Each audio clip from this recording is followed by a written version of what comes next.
এনসিপির আহ্বায়ক নাহিদ ইসলাম বলেছেন, সীমান্তে বিএসএফ আন্তর্জাতিক আইন লঙ্ঘন করে গ্রেনেড মারে, এখানে বোমার বিস্ফোরণ ঘটায়। আমরা এইসব আগ্রাসন আর মেনে নিব না। সীমান্তে অনেক বাহাদুরি হয়েছে দাদাদের, সেই বাহাদুরির দিন শেষ হয়েছে। তিনি বলেন, যদি আর কোনো সীমান্তে পায়তারা করা হয়, সীমান্তে আগ্রাসন চালানো হয়, সীমানা আমার ভাইদের হত্যার চেষ্টা চালানো হয়, আমরা সীমান্তে লং মার্চ ঘোষণা করব। আমাদের সীমান্ত আমরাই রক্ষা করব।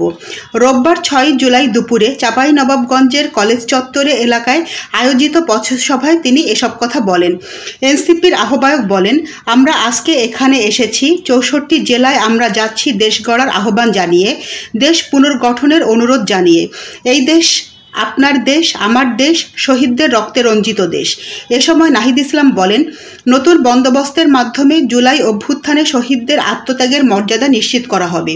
এর আগে সকালে নওগাঁ থেকে চাঁপাইনবাবগঞ্জের উদ্দেশ্যে রওনা দেয় এনসিপির গাড়িবহর। জুলাই অভ্যুত্থানের বর্ষপূর্তিতে জাতীয় নাগরিক পার্টির দেশ গড়তে জুলাই পদযাত্রা আজ শুরু হয় চাঁপাইনবাবগঞ্জ থেকে। কর্মসূচির ষষ্ঠ দিনে জেলার শান্তিমোড় থেকে পদযাত্রা শুরু হয়।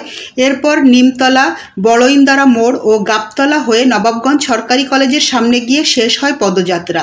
সেখানে সংক্ষিপ্ত সমাবেশে বক্তব্য রাখেন এনসিপির কেন্দ্রীয় নেতারা। সবশেষে রাজশাহীর উদ্দেশ্যে রওনা দেয় দলটির গাড়িবহর। এনসিপির কর্মসূচিতে উপস্থিত রয়েছেন দলটির আহ্বায়ক নাহিদ ইসলাম, দক্ষিণাঞ্চলের মুখ্য সংগঠক হাসনাত আবদুল্লাহ ও উত্তরাঞ্চলের মুখ্য সংগঠক সার্জিস আলম সহ আরও অনেকে।